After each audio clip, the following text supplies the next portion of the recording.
అందరికీ వందనములు. దేవుని నామమునకి స్తోత్రములు. ఎలా ఉన్నారండి? బాగున్నారండి? మంచిది. నేటి మన ధ్యానాంశము, గొప్పవారితో నేను అతనికి పాలు పంచిపెట్టుదును. గొప్పవారితో అతనికి నేను పాలు పంచిపెట్టుదును. యెషయా గ్రంథము 53వ అధ్యాయము 12వ వచనం చదువుకుందామండి. కావున గొప్పవారితో నేను అతనికి పాలు పంచి పెట్టెదను, గనులతో కలిసి అతడు కొల్ల సొమ్ము విభాగించుకొనును. గొప్పవారితో నేను అతనికి పాలు పంచి పెట్టెదను, గనులతో కలిసి అతడు కొల్ల సొమ్ము విభాగించుకొనును. ఎవరికి గొప్పవారితో సహవాసము పాలు పంచుకునే ఆ భాగ్యాన్ని దేవుడు కల్పిస్తాడంటే విజ్ఞాపనకర్తలకు. విజ్ఞాపనకర్తలు అనగా ఇతరుల కోసం ప్రార్థించే వారిని విజ్ఞాపనకర్తలు అంటారు.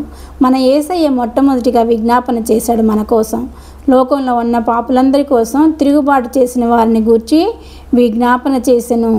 ఈ వాక్యము, కావున గొప్పవారితోనే అతనికి పాలు పంచిపెట్టేదని అనే వాక్యము ప్రభువైన యేసు గురించి యెషయా గ్రంథంలో ప్రవచించడం జరిగిందండి. యేసు ప్రభు మన కోసం విజ్ఞాపన చేశాడు. తండ్రి, వీరేమి చేయుచున్నారో వీరెరుగురు కనుక వీరిని క్షమించు అని మన కోసం విజ్ఞాపన చేసి ఉన్నాడండి. కాబట్టి గనులతో కలిసి అతడు కొల్ల సొమ్ము విభాగించుకొను అని అతనికి రాయబడింది. సో ఎవరైతే ఇప్పుడు ఈ వాక్యము విజ్ఞాపనకర్తలుగా ఉంటారో వాళ్ళకు కూడా అన్వయిస్తుందండి. విజ్ఞాపనకర్తలు అనగా ఇతరుల కొరకు ప్రార్థించేవాళ్ళు. సో ఇక్కడ బైబిల్ గ్రంథంలో ఇతరుల కోసం ప్రార్థించిన వారు ఎవరున్నారో చూద్దామండి. అబ్రహాము మొదటిగా విజ్ఞాపనకర్తగా ఉన్నాడు బైబిల్ గ్రంథంలో. ఎవరు అంటే, ఎవరి కోసం అబ్రహాము విజ్ఞాపన చేశాడు అంటే దేవుని ప్రజలైన లోతు కోసం విజ్ఞాపన చేశాడు. సొదొమ గొమొర్రాలను కాల్చివేస్తున్నానని ప్రభు చెప్పినప్పుడు సొదొమ గొమొర్రాలను కాపాడాలని విజ్ఞాపన చేశాడు ప్రభువైన యేసు దగ్గర. ప్రభువైన యెహోవా దగ్గర, తండ్రి 50 మంది ఉంటే వారిని సొదొమ గొమొర్రాలను కాల్చివేయకుండా కాపాడమని చెప్పేసి అడుగుతాడు. 50 మంది కూడా లేరంటే 40 మంది ఉంటే కాపాడమంటాడు. 30 మంది ఉంటే, 20 మంది ఉంటే కాపాడమంటాడు. 10 మంది ఉంటే కాపాడమంటాడు. ఆఖరికి 5 మంది ఉన్నా కానీ కాపాడుతానంటే 5గురు కూడా లేరు ఆ సొదొమ గొమొర్రా పట్టణంలో నీతిమంతులు. అప్పుడు లోతు భార్యను, లోతు పిల్లలను బయటికి తీసుకురావడం అనేది జరుగుతుంది. సో ఈ రీతిగా విజ్ఞాపనకర్తగా అబ్రహాము మొట్టమొదటిగా కనిపిస్తున్నాడు మనకు బైబిల్ గ్రంథంలో. తర్వాత ఇంకా ఎవరు విజ్ఞాపనకర్తగా కనిపిస్తున్నారంటే ఇస్సాకు తన భార్య అయిన రిబ్కాకు పిల్లలు లేరని ఆమె గురించి ఆయన విజ్ఞాపన చేయటం మొదలుపెట్టాడు. ఆ విధంగా ఇస్సాకు విజ్ఞాపనకర్తగా మనకి బైబిల్ గ్రంథంలో కనిపిస్తున్నాడు. నెక్స్ట్ ఇంకా ఎవరు విజ్ఞాపనకర్తలు అంటే మోషే ఇశ్రాయేలీల కోసం విజ్ఞాపన చేశాడు యెహోవా తండ్రి దగ్గర. మోషే సీనాయి పర్వతం మీదకి వెళ్ళి 10 ఆజ్ఞలు తీసుకురావడానికి వెళ్ళి 40 దినములాగి అక్కడ సీనాయి పర్వతం మీద ఉన్నప్పుడు దిగి వచ్చేటప్పటికి వీళ్ళు ఒక దూడను చేసుకుని ఇశ్రాయేలీలు ఆనందంగా పాటలు పాడుతూ ఉంటారు. అది చూసిన యెహోవా దేవుడికి కోపం వస్తుంది. నా కోపమును ఇశ్రాయేలు మీద చూపిస్తానంటే అప్పుడు మోషే విజ్ఞాపనకర్తగా ఉండి, తండ్రి వారిని ఏమీ చేయొద్దు అని చెప్పి ప్రార్థన చేస్తాడు. వారిని ఏమైనా చేస్తే ఐగుప్తు నుండి తీసుకుని వచ్చిన మీ దేవుడు మిమ్మల్ని సంహరించడానికి కానీ ఐగుప్తీయులు అనుకుంటారు, ప్రభువా వీరిని ఏమీ చేయొద్దు అని చెప్పేసి విజ్ఞాపన చేస్తాడు. సో ఇక్కడ అబ్రహాము, ఇస్సాకు, మోషే అనేవాళ్ళు విజ్ఞాపనకర్తలుగా కనిపిస్తున్నారు. చిన్న పాట పాడుకుందామండి. అబ్రహాము, ఇస్సాకు, యాకోబు దేవా, మోషేతో అన్నావు ఉన్నానని. అబ్రహాము, ఇస్సాకు, యాకోబు దేవా, మోషేతో అన్నావు ఉన్నానని.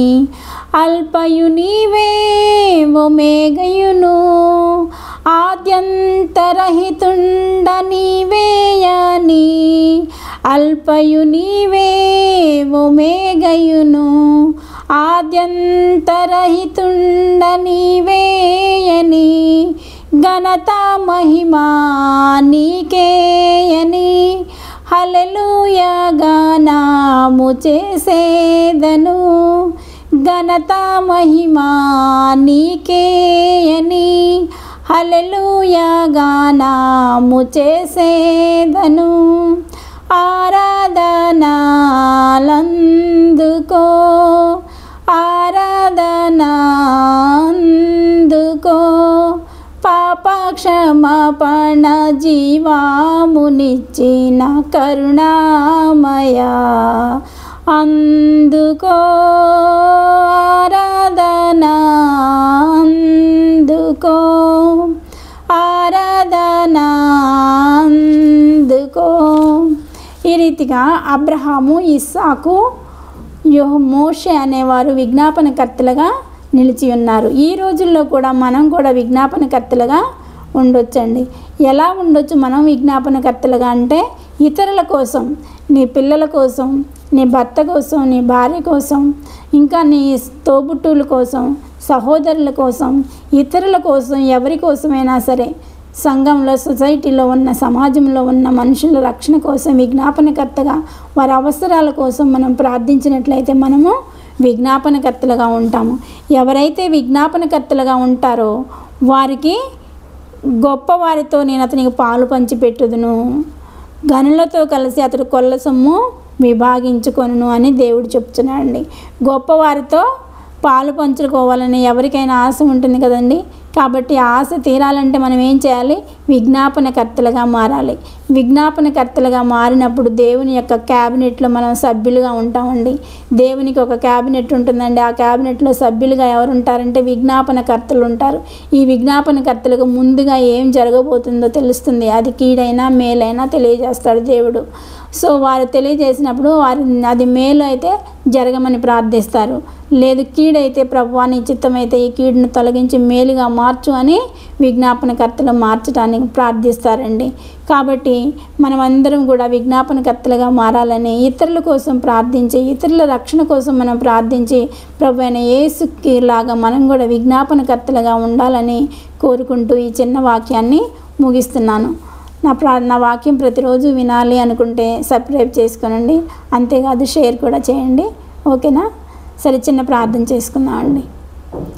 సర్వశక్తి మిక్కిలి కృపగలన ఘనమైన యేసురాజా, మీ పాదములకు స్తుతులు స్తోత్రములు తండ్రి. అద్భుతకరుడా, ఆశ్చర్యకరుడా, మీకు వందనాలు స్తుతులు స్తోత్రములు ప్రభువా. మీరు మాట్లాడిన వాక్యంను నీరు కట్టి ఫలింపచేయండి మా హృదయాల్లో ప్రభువా. అయ్యా, నా ప్రార్థన మీకు మీ దృష్టికి అంగీకారంగా ఉన్నట్లు సహాయం చేయండి. అయ్యా, మమ్మల్ని అందరినీ ఇక్కడ తరలించిన ప్రతి ఒక్కరిని ప్రభు విజ్ఞాపనకర్తలుగా మార్చండి ప్రభు. విజ్ఞాపనకర్తలను ప్రభు క్యాబినెట్లో సభ్యులుగా ఉంటారంటున్నావు ప్రభు. అయ్యా, మేము విజ్ఞాపనకర్తలుగా అనేక మంది రక్షణార్థం ప్రార్థించే శక్తిని మాకు అనుగ్రహించండి ప్రభు.